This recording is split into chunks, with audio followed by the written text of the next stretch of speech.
esta é uma produção da Divisão de Pesquisa e Divulgação da Fundação Promemória, e a cada mês nós trazemos um especialista para falar sobre temas que sejam relevantes para a história, para a memória, para o patrimônio local, enfim, temas que sejam relacionados com os trabalhos desenvolvidos na Promemória e que sejam de interesse daqueles que nos seguem, os nossos usuários, os pesquisadores, todos aqueles que conhecem nosso trabalho. Nós estamos no meio da Quaresma, né? Que é um período de preparação para a Páscoa, pelo menos do ponto de vista das religiões cristãs, principalmente do catolicismo, e é um período marcado por penitência, por devoção, mas também é marcado significativamente por lendas, por causos, por crenças ligadas tanto ao folclore nacional, quanto ao catolicismo popular, quanto essas histórias que são muito comumente contadas no interior do Brasil, né? Quando o nosso convidado falar com a gente, ele vai provavelmente citar muitos desses casos e eu tenho certeza que vocês vão reconhecê-lo. Aqui, no interior paulista, por exemplo, várias dessas histórias ainda se mantêm e, às vezes, atualizadas, com alguma nova roupagem, mas elas não desaparecem como um todo, mesmo se a gente falar de uma sociedade que está se dessacralizando, né? Mesmo assim, essas histórias ainda estão presentes no imaginário, estão presentes nessas culturas locais. E, para conhecer mais esse assunto, eu vou apresentar o nosso convidado de hoje, que é o José Carlos Pereira. José Carlos Pereira é padre. Nós temos um membro do clero aqui conosco hoje. Inclusive, ele esteve alguns anos aqui como padre em São Carlos, na igreja de São Sebastião, né? E ele esteve conosco aqui há alguns anos. Ele é professor, tem pós-doutorado em antropologia social, doutorado em sociologia, mestrado em ciências da religião, bacharelado em teologia e licenciatura plena em filosofia. É autor de mais de 80 livros em diversas áreas, publicados no Brasil e no exterior, além de algumas traduções do antropólogo Franz Boas. Faz parte do Núcleo de Estudos de Religião e Sociedade, do Programa de Pós-Graduação em Ciências Sociais da PUC São Paulo. Presta assessoria a paróquias, dioceses, congregações religiosas e outras instituições do terceiro setor em todo o Brasil. José Carlos, seja muito bem-vindo. Agradeço muito, antecipadamente, agradeço a sua participação na nossa edição, a edição de Quaresma. Antes, eu estava esquecendo, mas eu não esqueci. A presença do Denis aqui, da Resistência Inclusiva, sempre me lembra disso. Meu nome é Leila, eu sou historiadora da Fundação Promemória de São Carlos. Eu sou uma mulher branca, gorda, meu cabelo é loiro encacheado, eu uso um óculos de armação azul escura em cima, estou com uma blusa verde com alguns desenhos pequenininhos brancos, e eu estou numa sala em que eu tenho às minhas costas a janela dessa sala. Zé Carlos, boa noite, a palavra é sua. Boa noite, Leila. Boa noite a todos os que estão aí acompanhando nesse momento, e bom dia ou boa tarde àqueles que vão ver esse vídeo depois, né? Porque eu sei que tem muita gente que depois assiste o vídeo, que ele fica aí nos canais, né? Então, que é uma alegria muito grande, Leila, poder estar, mesmo que de forma virtual, de volta a São Carlos, cidade que eu amo tanto, que morei aí 4 anos, uma alegria muito grande. E maior ainda por poder falar de um tema que eu sou apaixonado por ele, que é o tema das devoções populares, o tema do imaginário religioso, que eu comecei a trabalhar já na época que eu comecei a fazer o mestrado. Então é um tema que eu sou apaixonado por ele. Ter a oportunidade de falar deste tema é sempre uma alegria muito grande. Também vou fazer uma breve apresentação para aquelas pessoas que estão só ouvindo aí nosso bate-papo, né? Eu sou baixinho, de 1,68 m, eu tenho cabelo grisalho, quase branco, uso cavanhaque, no momento estou usando uma camisa vermelha e um blazer azul marinho. Vamos lá, então, com o nosso tema de hoje. Eu falo com vocês, nesse dia de hoje, dessa noite, sobre a Quaresma na construção do imaginário popular. A Quaresma, ela é um evento católico, do calendário litúrgico católico, mas ela é um campo vastíssimo no imaginário popular. E eu penso que explorar essa área, esse campo, é fundamental para a gente conhecer também um pouco do nosso povo, que tem a sua religiosidade muito arraigada. Então, nessa noite, nesses 30 minutos que eu tenho para falar com vocês, eu quero falar de 3 aspectos que eu considero muito importante, que é o aspecto da liturgia, porque nós falamos da quaresma dentro de um contexto litúrgico, falo da devoção ou das devoções que emanam desse campo litúrgico e, claro, não podia ser diferente do folclore que está ali amalgamado com a questão devocional e, por que não, de forma também indireta, litúrgica. Então, nesse aspecto, falar do catolicismo, da quaresma dentro do catolicismo, obviamente, mas também na construção do imaginário religioso, é algo assim que nos faz viajar aí num universo que muita gente desconhece, mas que está presente no nosso dia a dia. E para falar desse tema, eu quero pegar um pensamento, uma expressão do sociólogo Max Weber. Max Weber, lá na sua obra Religião e Racionalidade Econômica, ele vai dizer que a magia é uma base ineradicável da religiosidade popular.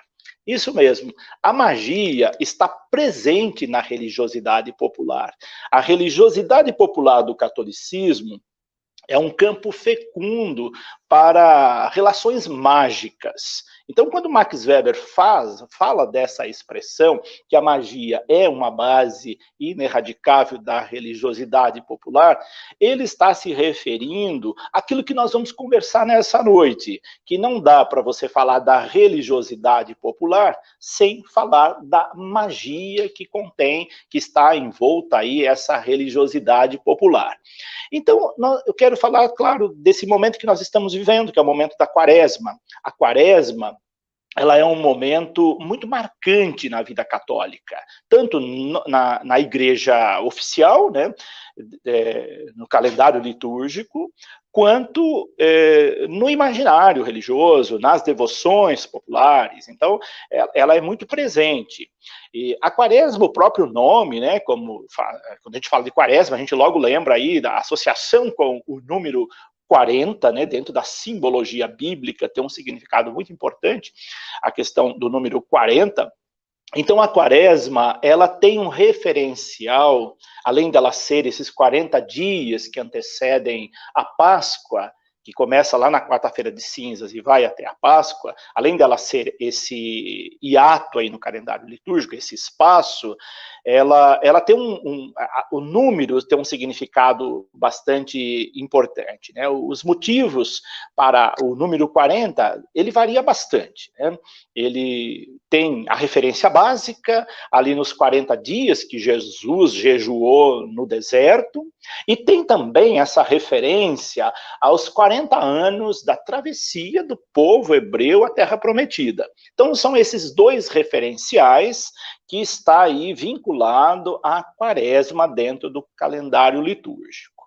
E é interessante observar que ambos os tempos, como esses 40 dias de Jesus no deserto, quanto também os 40 anos do povo hebreu, são marcados por tentações. E aqui eu quero grifar essa expressão, lembrando que estamos falando de um campo simbólico. O simbólico é aquele que une, em oposição ao diabólico, que é aquele que desune. Aí, então, ao falar destes tempos simbólicos, o recorte é o recorte das tentações. São as tentações que vão povoar o imaginário religioso do tempo da quaresma. Lá no deserto do povo hebreu, pegando aí um resgate bíblico, nós vamos perceber que o povo hebreu foi tentado diversas vezes, de diversas maneiras, revoltaram contra Deus, o desejo de abandonar Deus, de buscar outros caminhos, de querer voltar para a escravidão do Egito, etc. Uma série de tentações que estavam presentes nesses 40 dias de travessia do deserto. E Jesus, quando é conduzido pelo Espírito para o deserto, depois do seu batismo, ali também ele vai ser tentado pelo demônio. Então a tentação vai estar presente em ambos os referenciais simbólicos, e que depois isso vai ser trazido de uma maneira direta ou indireta dentro das devoções populares e, claro, também dentro do folclore. Mas o que vem a ser esse folclore?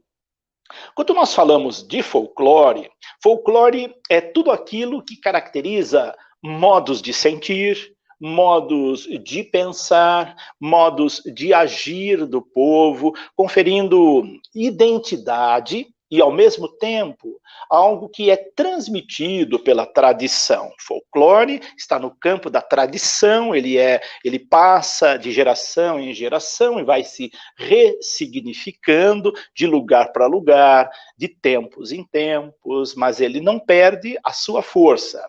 E ele engloba mitos, engloba lendas, mas também costumes, ações que vão da devoção à superstição.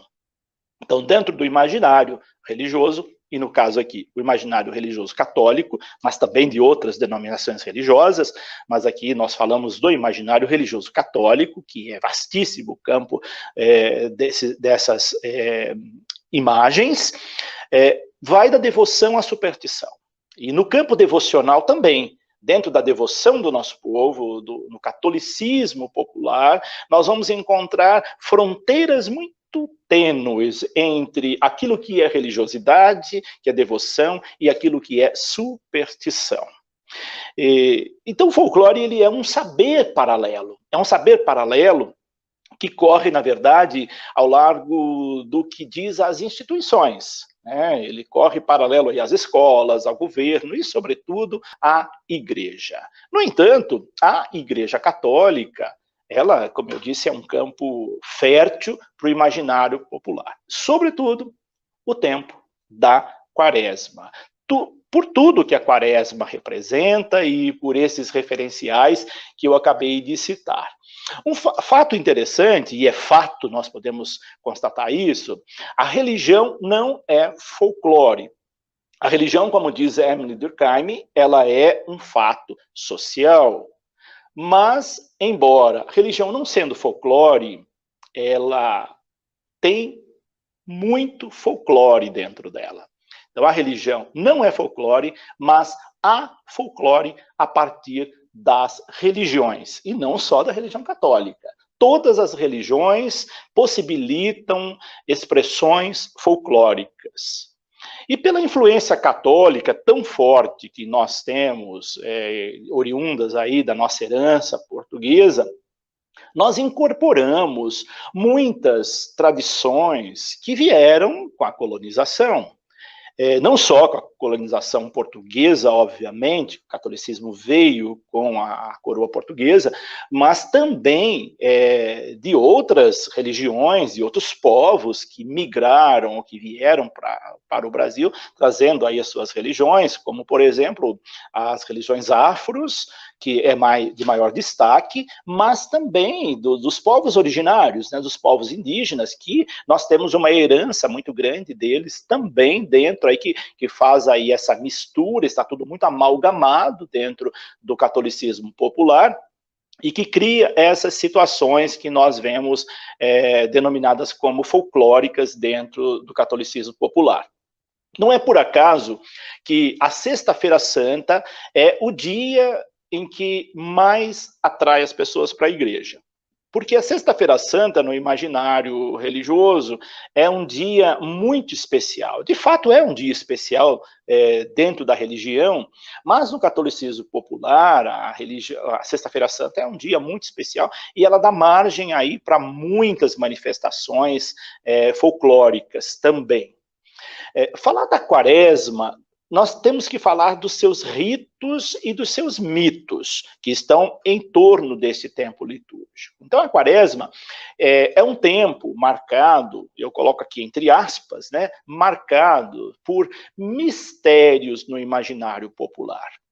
É muito comum, dentro das devoções, no imaginário, você encontrar muitos mistérios dentro da quaresma. É um tempo de ritos e rituais na liturgia que diferenciam de outros tempos e por isso possibilitam aí que esses mistérios sejam evidenciados, vividos. Os ritos e os rituais dão origem aos mitos que povoam o imaginário popular. Então, esses ritos, esses rituais, embora sejam muitas vezes rituais litúrgicos, obviamente, mas possibilitam também que deem vazão para criar dentro do imaginário popular muitas fantasias, muitas lendas, muitas histórias. E eles são, esses ritos, esses mitos fantasiosos, eles são propagados de geração em geração, e acabam tornando tradição, porque folclore é tradição, né? Então ele acaba se tornando tradição, uma tradição que vai misturar lendas, que vai misturar crenças, que vai misturar devoções. E aí então a Sexta-feira Santa é um dos dias, podemos dizer, mais terríveis no imaginário popular. E por que ele é tão terrível, né? Porque nesse dia Jesus morre. É a morte de Jesus. E ele só vai ressuscitar na Páscoa, 3 dias depois. Então, o folclore vai considerar esses dias, sobretudo a Sexta-feira Santa e o sábado na parte da manhã, como dias de ausência de Deus na Terra. Grave bem isso, porque essa ideia é que vai dar vazão a muitas expressões populares que nós temos. Na Sexta-feira Santa, pelo fato de Jesus ter morrido, Deus está ausente, aquilo que nos lembra, aquilo que Dostoiévski vai dizer lá na sua obra monumental, Os Irmãos Karamazov, ele vai dizer ali, colocar na boca do personagem Ivan, que vai dizer, se Deus não existe, tudo é permitido. Então, se Deus está morto nesse dia, vou colocar aqui entre aspas, né, tudo é permitido. É por isso que na Sexta-feira Santa, aí no meio popular, as pessoas costumam falar, eu posso roubar na Sexta-feira Santa porque Deus não está vendo, Deus está morto. Na vida agrária, no campo, a gente vê muito isso, né? Pessoas que vão roubar gado, roubar galinha, animais na Sexta-feira Santa, porque nesse dia Deus não está vendo o roubo. Então pode ser roubado, né? As pessoas tomavam muito cuidado, acho que tem algum lugar que ainda faz isso, toma muito cuidado, porque nesse dia se pode roubar, porque Deus está morto. Então, quando Deus está morto, quando Deus não está presente, tudo pode, aquilo que lembra o que Dostoiévski vai dizer lá nos Irmãos Karamazov. E aí, então, que os monstros correm solto, né? Na Sexta-feira Santa. Espíritos, lobisomens, mulas sem cabeça, demônios, estão aí, todo com força total, estão soltos, são monstros assustadores que vão povoar o imaginário religioso do catolicismo, marginal, podemos dizer, né? Eu escrevi até um livro com esse título, né, sobre o catolicismo marginal, que é esse catolicismo que está à margem daquilo que é o oficial. Então, no Brasil, por exemplo, a figura do lobisomem, né, que é muito comum se ouvir falar disso. O lobisomem se transforma no imaginário popular nas noites de lua cheia, sobretudo nas quintas e sextas-feiras. No entanto, na quaresma no imaginário popular, ele se transforma todos os dias, ou melhor, todas as noites. Então, todas as noites da quaresma se tornam noites perigosas para encontrar com esse ser monstruoso que é transformado aí de um homem que se transforma numa espécie de lobo, e aí então a imaginação corre solta nesse aspecto. E se normalmente costuma ser perigoso atacando bebês, crianças não batizadas, pequenos animais. Quando chega a quaresma, ele fica muito mais violento. E aí na quaresma, ele não só vai atacar, no imaginário religioso eu estou dizendo, tá?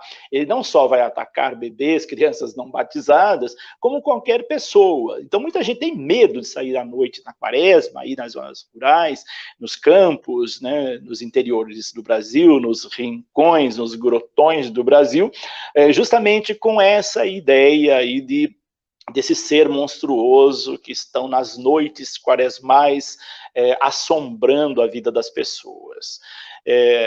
Só homens podem virar lobisomem, isso está dentro da lenda, né? Diz a lenda que o 7º filho, após 6 mulheres, ele vai virar lobisomem. E a 7ª mulher, após 6 homens, ela vai virar bruxa ou mula sem cabeça. Está aí dentro das lendas do folclore, que pega a questão supersticiosa, o gancho com a religião. E também a mulher que namora padre, por exemplo, né? A mulher que namora padre, que casa com padre, que tem um caso com padre, dentro da tradição católica, ela vira mula sem cabeça. E também o pai, o compadre, que tem alguma relação com sua afilhada, ela vira mula sem cabeça. Existem algumas poucas versões em que o padre é amaldiçoado. Isso aí vocês podem perceber, né, que dentro de uma sociedade patriarcal, machista, quem leva a desvantagem é sempre as mulheres. Então, se o padre tem um contato com uma mulher, não é ele que vai virar um monstro, é ela que vai virar um monstro. Então, isso é muito presente no imaginário, fruto também desse contexto de uma sociedade patriarcal. Voltando aí para o nosso calendário litúrgico, a gente olha o contexto do calendário litúrgico. A quaresma é o ponto alto, né? Ela tem todos esses significados aí folclóricos, mas na liturgia ela é também o ponto alto. Então é na quaresma que se tem o apelo para conversão, é na quaresma que se pede jejuns, penitências, e às vezes penitências rigorosas, sacrifícios mesmo que as pessoas fazem. Uma época, eu até produzi um livro, que é esse aqui, A Eficácia Simbólica do Sacrifício.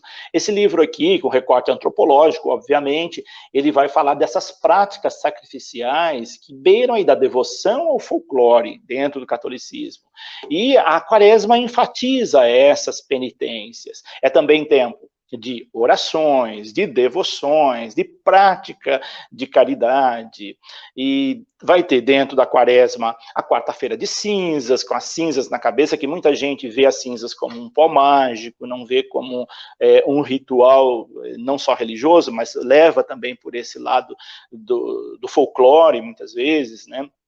Também a questão dos ramos, da bênção dos ramos. Então também tem tudo isso, as pessoas vão benzer ramos e depois utilizam esse ramo de uma forma mágica, por exemplo. É muito comum nos interiores aí do país as pessoas guardarem o ramo e quando vem tempestade, ela vai queimar o ramo e jogar na chuva que acalma as tempestades. Tem essa tradição também do ramo bento.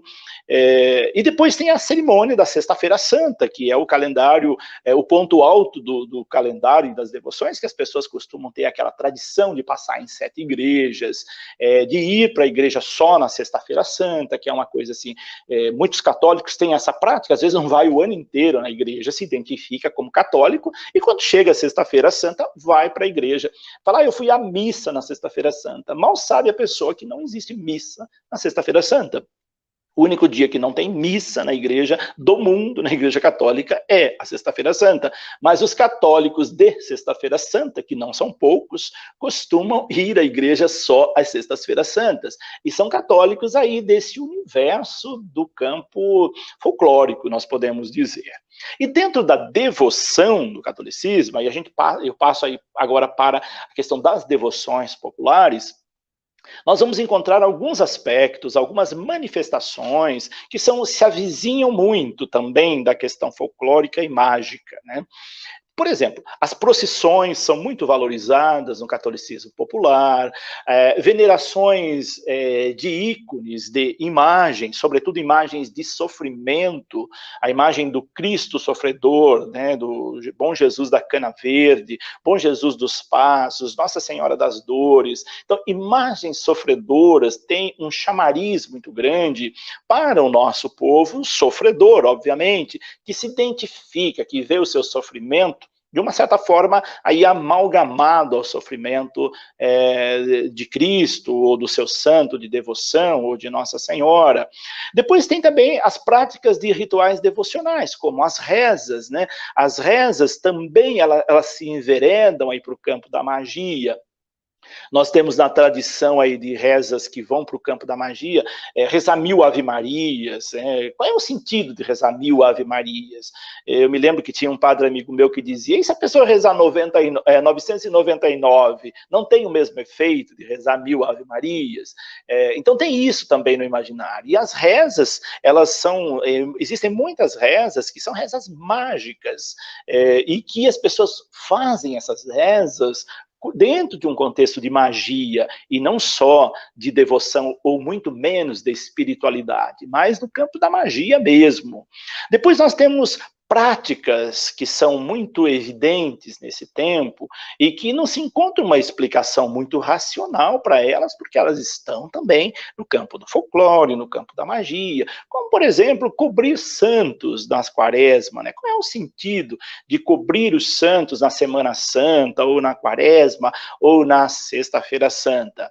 Depois, as práticas e rituais penitenciais, como eu disse, eu me lembro que quando eu estava preparando esse livro aqui, que foi a minha dissertação de mestrado, eu fui fazer uma pesquisa lá no Santuário de Bom Jesus de Pirapora, no interior de São Paulo, e eu fiquei surpreso na Sexta-feira Santa, que as pessoas vinham de quilômetros e quilômetros de distância, 100 quilômetros, 160 quilômetros, trazendo nos ombros cruzes gigantescas, né? Teve uma pessoa lá que chegou com uma cruz de 60 metros, e caminhou meses para chegar até o Santuário de Bom Jesus de Pirapora na Sexta-feira Santa, carregando aquela cruz. Chegou com os ombros todo machucado, os pés machucados, era uma cruz gigantesca. E não era só essa, eram muitas. Então, essas práticas penitenciais, sacrificiais, também elas estão aí nesse universo.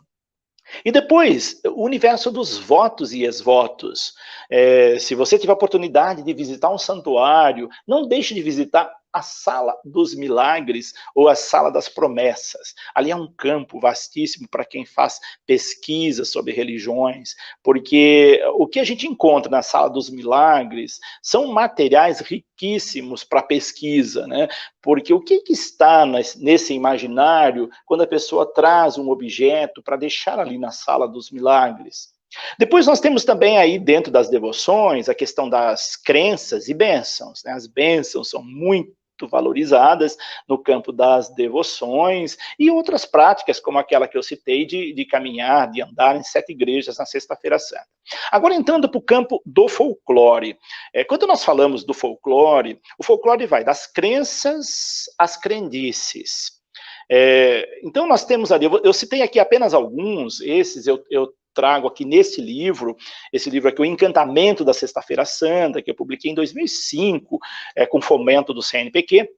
Esse livro aqui, eu resgatei esses folclores que existem dentro do catolicismo popular, sobretudo na Quaresma e na Semana Santa, e eu cito alguns desses procedimentos que vão das crenças às crendices. Como, por exemplo, a colheita da Marcélia ou Marcela, que é uma prática muito comum no estado do Rio Grande do Sul. As pessoas levantam de madrugada, na Sexta-feira Santa, antes do sol sair, e vão colher marcela, que é uma planta amarelinha, que é digestiva, enfim, tem efeitos farmacológicos, e esses efeitos são potencializados somente se ela for colhida antes do sol nascer na Sexta-feira Santa. Então, a sabedoria popular vai dizer que o orvalho da madrugada da Sexta-feira Santa abençoa a Marcela. E aí as pessoas vão, de madrugada, na Sexta-feira Santa,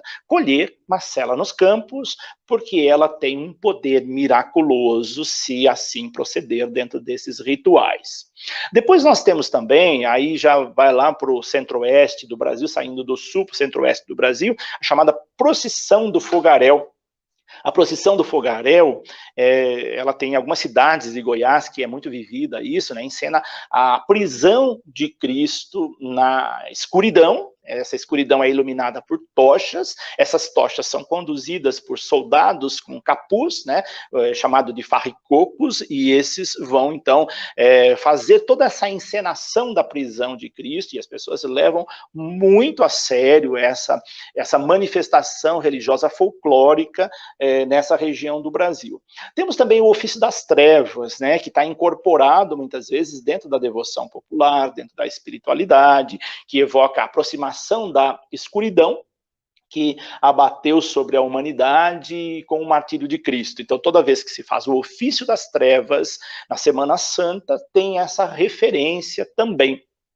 Outra referência que não pode ficar de fora é a da malhação do Judas. A malhação do Judas, geralmente, ela é feita no sábado de Aleluia de manhã. Depois da Sexta-feira Santa, há esse espaço aí entre a noite da Vigília Pascal, a ressurreição, mas tem essa manhã do sábado, que é uma manhã morta. Então, nessa manhã do sábado, ainda Jesus não ressuscitou, mas a vingança contra Judas, que o condenou, ou que o traiu, melhor, é feita na manifestação popular. E ela ressignifica aí por partes do Brasil de várias formas, e uma delas, hoje, atualmente, eles colocam a figura de um político, né? E ao malhar o Judas, está malhando aquela pessoa que está figurado no Judas, mas existem muitas significações dentro dessa ação, desse procedimento da malhação do Judas. E uma outra também que eu cito nesse livro é sobre alimentação ou encomendação das almas, que é outro procedimento folclórico, devocional, que existe na Quaresma, em que os espíritos ficam perdidos, e por isso é comum que os grupos, alguns grupos devocionais, folclóricos e folclore religioso, vão fazer cantorias nesta noite ou nesta semana, encomendando as almas e ajudando a encaminhá-las para o céu, porque elas estão perdidas. Então esses elementos folclóricos estão muito amalgamados na prática religiosa do catolicismo. E depois nós temos as lendas, né, em torno da Quaresma. Lembrando que essas lendas todas trazem aí junto interditos, né? Como, por exemplo, o perigo de se dançar na Quaresma. É algo assim bastante comum no interiorzão do Brasil, das pessoas não dançarem na Quaresma com o medo do que isso possa acontecer. Outro, além de não dançar na Quaresma, o interdito de não comer carne, sobretudo na Sexta-feira Santa, e a igreja pede abstinência de carne e jejum nesse dia, né? Então, também pega esse gancho litúrgico e traz ali para o aspecto devocional e folclórico. Na Sexta-feira Santa, o dia em que Cristo está morto, tudo pode, como eu disse, ou então nada pode. Tem essas duas coisas, né, que elas ficam aí oscilando. Ou você pode fazer tudo, aquelas pessoas que não têm uma religiosidade, mas têm um folclore arraigado, pode-se fazer tudo, mas ao mesmo tempo, também aqueles que têm uma religião mais acentuada, diz que não pode fazer nada, não se podia nem varrer a casa, não podia cortar o cabelo, não podia tomar banho, enfim. Havia uma série de coisas que não podia ser feito na Sexta-feira Santa. Então essas lendas vão provocar temor. E o temor era tanto que se espalhava e se espalha ao longo desses 40 dias e que vai criando aí interditos, né, que já foram seguidos no passado por maior rigor.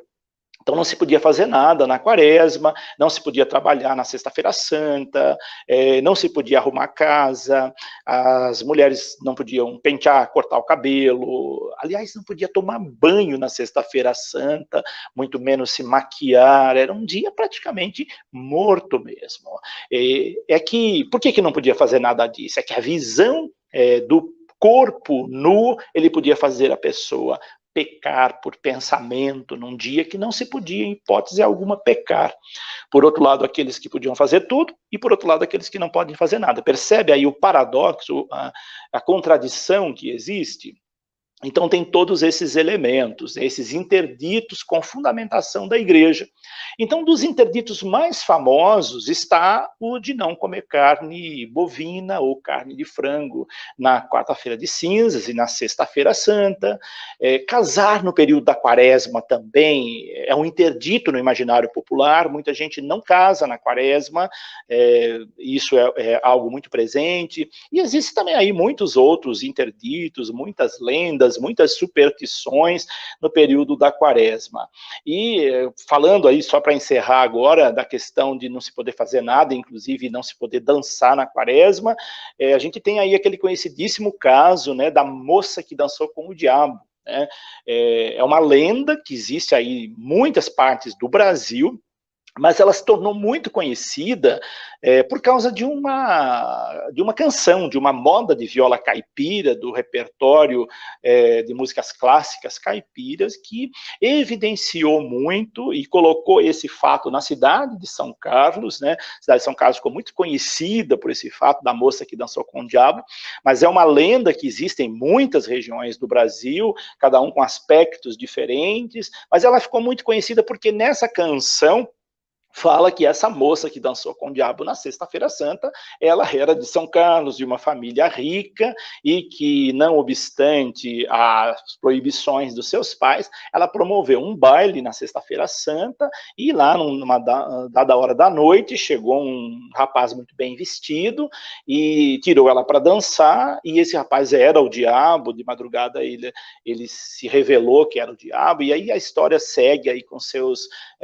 vários significados, mas ela não passa de um interdito, né, que é um elemento de proibição de certos atos, e por isso folclores como esse estão muito presentes. Então são esses alguns elementos que estão presentes aí no imaginário popular. Além desses dois livros que eu citei, eu queria citar alguns para vocês também, que eu acho que vale a pena vocês quiserem conhecer. Interfaces do Sagrado foi um livro que eu escrevi, publicado pela editora Santuário, que eu falo um pouquinho do catolicismo popular, o imaginário religioso nas devoções marginais. A editora Santuário publicou esse livro, e depois esse outro aqui, que foi publicado pela editora Zuc, de Porto Alegre, que é Devoções Marginais, que são essas devoções de cunho folclóricos que estão muito presentes na religiosidade popular. Aqui eu destaco muito a questão dos santos de cemitério, né? Aquelas pessoas que morrem e depois se tornam... os seus túmulos são muito visitados, né, pelas pessoas, porque fazem milagres. E por falar em pessoas mortas, eu escrevi também esse livro agora recentemente, que é Por que Rezar pelos Mortos? Tem um recorte antropológico, esse livro aqui, sobre o porquê rezar pelos mortos. E, por fim, esse outro livro aqui, que eu trabalho a questão do sincretismo religioso e os ritos sacrificiais, onde resgata a herança portuguesa que nós temos aí no nosso catolicismo, e, sobretudo, nessas histórias, lendas, folclores que a gente encontra dentro do catolicismo. Então é isso, passei um pouco do meu tempo, mas eu queria fechar um pouquinho a nossa reflexão. Leila, eu passo a palavra para você. Zé Carlos, muito, muito obrigada pela sua fala. Eu acho que é importante. É um assunto bastante denso, mas ele é bastante... ele toca em vários aspectos reconhecíveis para as pessoas, né? Uhum. Mesmo se elas não forem católicas, provavelmente várias dessas situações serão reconhecíveis, porque eu acho que uma das características tanto do folclore quanto dessas manifestações populares de religiosidade católica, eles são bastante conhecidos, né? Mesmo pelas pessoas que não sejam devocionalmente católicas, né? Talvez elas não tenham tanto acesso assim, como isso se aproxima da liturgia oficial da igreja e tudo mais, mas elas conhecem esse outro lado, que eu acho que talvez seja um lado bastante forte. E aí eu queria até te fazer uma pergunta nesse aspecto. A gente sabe, assim, existe uma liturgia oficial, existe um encaminhamento que é guiado pela igreja, que tem os seus próprios formas de manifestar a sua religiosidade em determinados momentos. E a gente tem todas essas manifestações populares, que é a forma como é apropriado pelas pessoas essa liturgia e como ela se manifesta. Eu queria que você falasse um pouco da questão de como a igreja oficial se relaciona com essas manifestações, né? Porque é até uma coisa que uma pessoa comentou aqui, acho que foi a Karina, que é como a igreja lida, por exemplo, com os flagelos, né? Esses extremos penitenciais que algumas manifestações têm. Por exemplo, na América Central, eu sei que tem assim flagelos enormes, as pessoas se cortam inteiras nessa época da Quaresma por conta dessas manifestações. Então, como se dá essa relação? A gente falamos aqui de um ponto que é das pessoas interpretando. Aí, como a igreja lida com essa interpretação? Uhum. A igreja tem a doutrina e a liturgia, que é baseada na doutrina, e, como eu havia dito, né, os seus derivados e as suas interpretações, que aí as pessoas acabam fazendo por conta suas interpretações, né? Por que nós temos aí um vasto campo de manifestações das devoções populares, né? Justamente são onde as lacunas da igreja oficial deixaram, né? Ali onde não há cobertura de atendimento de padres, por exemplo, nós temos áreas do Brasil que são descobertas praticamente, onde os padres não alcançam. E quando eles vão uma vez por mês, uma vez por ano, e ali ficam, então, as pessoas vivendo o seu catolicismo à margem da religião católica.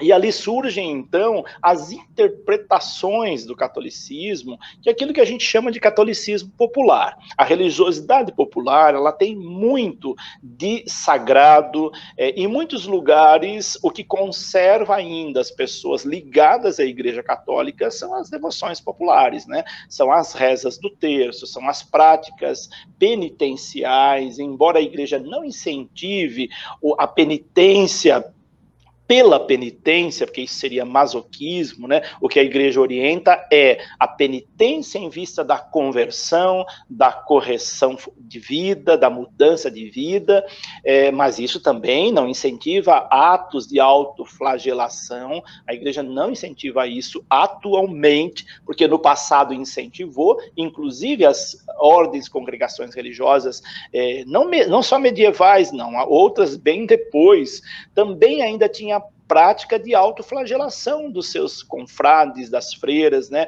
que se batiam até sangrar com silício, como forma de corrigir pecados e corrigir desejos impuros. Isso era corrigido com a prática da penitência. Então, se dentro dos conventos isso acontecia, imagine aí no campo das devoções populares, né? Ainda hoje você vê, como eu citei lá, de pessoas carregando cruzes, andando de joelho até sangrar, fazendo promessas, né? A igreja procura trabalhar isso de uma forma, mostrar para as pessoas que Deus não quer esse sacrifício. O que a igreja orienta na teologia é que Cristo se fez sacrifício para todos, para que fosse banido toda forma de sacrifício.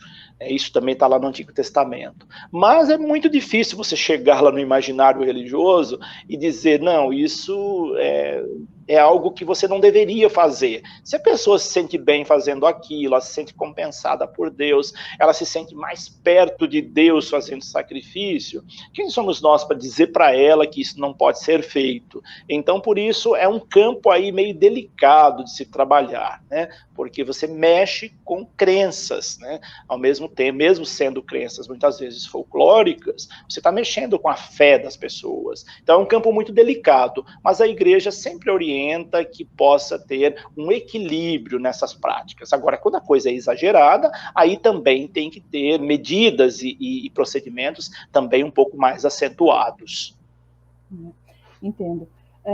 Em relação a essa questão de como essas práticas são relidas, né, de como você chega a algumas práticas dentro do catolicismo popular, como que fica a questão com o contato com outras religiões, com outras doutrinas, com outras...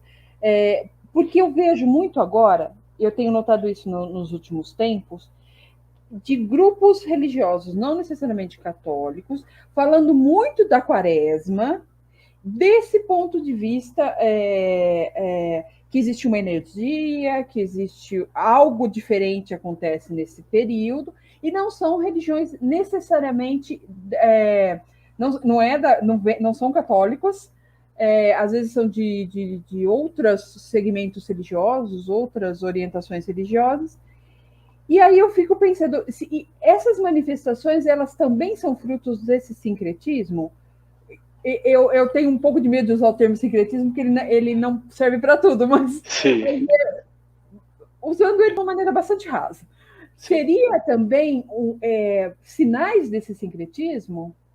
Sim, dentro do campo das religiões populares, que é um campo onde a igreja não tem muita ação, né, as pessoas agem por conta própria, as margens são diluídas, né, as fronteiras são diluídas. E aí é possível que dentro de um catolicismo popular, por exemplo, tenham práticas oriundas de outras religiões. E outras religiões também passam por esse campo, porque não tem muita fronteira. Então, as pessoas são livres para escolher. Elas acabam formando ali o seu tipo de manifestação religiosa, onde ela pega elementos de várias religiões. Olha, isso do catolicismo serve, eu pego. Isso da religião afro serve, eu pego. Da religião indígena, eu pego. Da religião protestante, eu pego. Então, faz ali, coloca tudo junto e pega aqueles elementos. Um dos aspectos assim, muito evidente dentro é o espiritismo, por exemplo, manifestações espíritas dentro de práticas consideradas católicas, né? A igreja é sempre muito firme em diferenciar a doutrina espírita da doutrina católica, mas muita gente que se diz católica tem práticas espíritas, né, e acha a coisa mais natural do mundo, né? Ela acha que isso não tem conflito nenhum, está preenchendo lacunas religiosas que ela tem, e ela acha que isso é normal. Então, a igreja não tem o poder de gerenciar a vida do indivíduo, né? Ela tem uma orientação doutrinal, mas o indivíduo é livre para escolher a sua religião e também para escolher se ela quer ficar só naquela, ou se ela quer ficar com o pé cada lado, se ela quer, como diz lá o Leandro Carnal, se ele quer fazer a sua religião customizada, né? Então ele vai fazer dessa forma. Aí nesse campo é muito, muito livre nesse sentido, né? Diferente daqueles que procuram viver a doutrina da sua religião, seja católica ou não. Não migram para outras áreas. Mas aqueles que não vivem doutrinas religiosas, eles são muito livres para buscar aquilo que acha que lhe serve, né? Então, tem um cardápio muito grande aí de opções e vai escolhendo ali aquilo que ele acha que é melhor e se satisfaz daquela maneira, espiritualmente, religiosamente. Entendo. Inclusive, daí eu até emendo uma pergunta que foi feita aqui pelo Diego, que é como que as novas gerações lidam com esses preceitos litúrgicos da Quaresma. Daí a gente está falando de uma questão, eu acho que tem que ampliar, tem a questão litúrgica e tudo mais, e esses interditos, né? Os interditos, essas proibições, esses senões em relação ao período, pensando hoje no cenário do catolicismo, como essas novas gerações de católicos lidam com essas questões? Porque a gente sabe que muitas dessas proibições, esses interditos, tinham a ver com controle social e tudo mais, né? Controle de gênero, enfim. Mas como que isso se lida? Como eles praticam isso hoje? Como essa nova geração de católicos, por exemplo, já que a gente está tratando desse campo especificamente, lidam com essas questões? Por incrível que pareça, nós temos hoje uma nova geração de católicos, sobretudo jovens, pessoas que participam de movimentos religiosos católicos, que lidam com essas questões de uma maneira ressignificada. Na verdade, não é com aquela mesma característica folclórica, mas com roupagem nova, que não diferencia muito daquilo que vivia dentro do folclore. Por exemplo, se você pegar alguns movimentos que hoje são bem radicais, outros são movimentos aí de avivamento, movimentos carismáticos, eles vão trazer esses interditos com uma roupagem nova, diferente daquela que vinha no folclore, mas traz da mesma forma, olha, você não pode fazer isso, acentua-se a questão da penitência, do jejum, a volta a práticas, às vezes até medievais, que mostram, por exemplo, a subalternidade da mulher. Você pegar e tem movimentos que pedem que a mulher use uma corrente pendurada, amarrada nos pés, o símbolo da sua dependência, que use véu na cabeça, o símbolo da submissão, que tenha uma prática mesmo, posturas que antes eram muito explícita na questão da subalternidade, hoje ela vem com uma roupagem religiosa, né? Que é aquilo que é Deus que quer isso, que o sinônimo de santidade passa por esses procedimentos. Tem muitos movimentos hoje católicos, ou católicos entre aspas, eu coloco, que traz alguns procedimentos que são muito parecidos com aqueles do folclore ou aqueles de uma religião medieval, hoje com uma roupagem nova. Então isso é muito comum. E há muitos jovens. Esses movimentos atraem muito jovem. Temos movimentos na igreja que os jovens estão na igreja por causa desses movimentos, com essas posturas. Então nós temos muitos jovens que vão buscar esse tipo de procedimento, talvez por vazios existenciais, espirituais, que vêm preenchidos esses vazios com práticas desta natureza. Se você pegar boa parte dos jovens católicos que estão na igreja hoje, não são jovens que vivem aquilo que a igreja orienta como doutrina, mas aquilo que certos movimentos colocam como doutrina, como procedimento, que é correto. Então isso é bastante discutível também nessa forma de procedimentos. Eu acho bastante interessante você comentar isso, porque o meu mestrado foi sobre a renovação carismática católica. Uhum. E, na época, a renovação carismática católica estava se consolidando. Ela ainda era um movimento que, dentro da igreja, ainda havia muitos senões em relação a ela. Então, havia um crescimento significativo, mas havia ainda um estranhamento em relação a ela.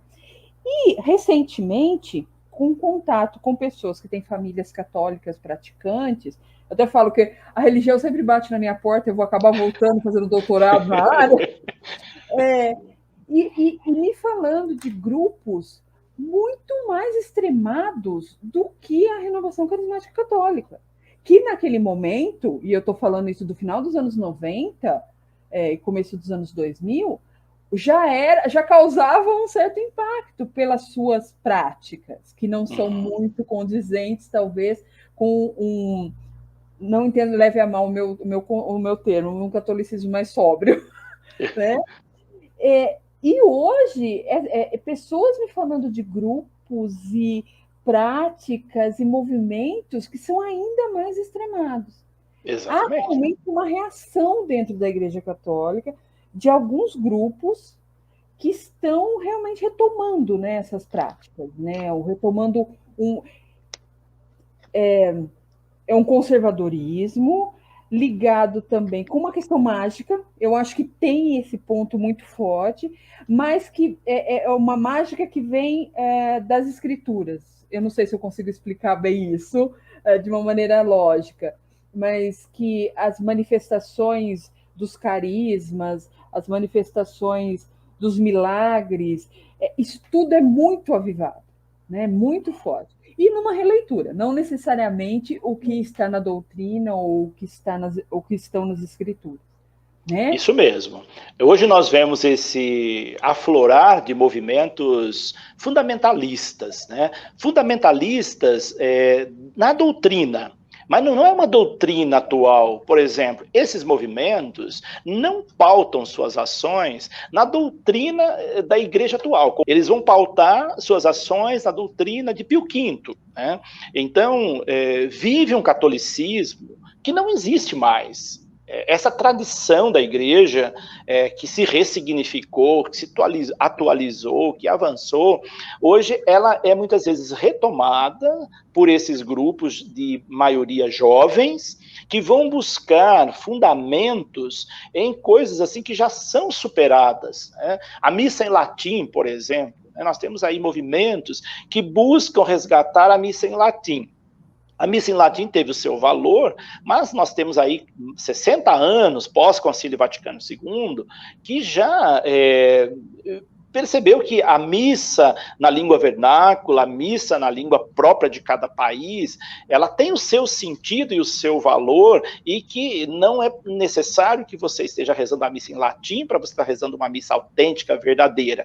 Mas tem aqueles que pautam no fundamentalismo, na tradição de achar que a missa só tem valor se ela for em latim. Estou pegando esse exemplo, mas existem muitos outros, e alguns que chegam a ser assim tão extremados que causam cismas dentro da igreja, né? Nós temos aí movimentos que são cismáticos, né? Porque à medida que a pessoa não concorda com um papa, ela é cismática, porque ele é o chefe da igreja. Qualquer religião, ela tem o seu chefe, e se a pessoa não concorda com ele, ela não faz parte daquela religião. E dentro do catolicismo, nós temos muito disso, né? De catolicismos que são de pessoas que criam seu próprio catolicismo. Então, é muito perigoso. Você citou aí o movimento da renovação carismática, hoje ele ganhou uma força muito grande, ele está aí no Brasil inteiro, mas comparado com certos movimentos que vêm surgindo agora, se tornou algo quase que normal dentro da igreja, perto daquilo que a igreja está vendo florescer em pleno século XXI. Parece que tem um retrocesso aí gigantesco no âmbito religioso. É exatamente essa a impressão que eu tenho. Eu acho que é algo que, em outra oportunidade, eu gostaria de retomar, da gente conversar um pouco mais sobre isso. Espero ter outras oportunidades de trazer para conversar com a gente, porque eu acho que é interessante avaliar como essas religiosidades, elas são históricas, né? Sim. Como elas se transformam. A gente fala em adequações, né? A Igreja Católica não duraria tanto tempo se ela não fosse capaz de se reinventar o tempo todo. E agora nós temos alguns movimentos que são bastante diferentes, né? E realmente, você tem razão. Quando eu estudei a renovação carismática, ela era exatamente uma coisa muito... Era um bicho estranho, perdão da expressão, dentro da... Hoje já não é mais. Não, hoje é normal. Dos saltos que os últimos 30 anos, os últimos 20 anos, a igreja sofreu. Mas, enfim. Zé Carlos... eu não sei se você quer fazer mais alguma coisa. Não, tranquilo, tá ótimo. Nosso tempo já está aí se encerrando também.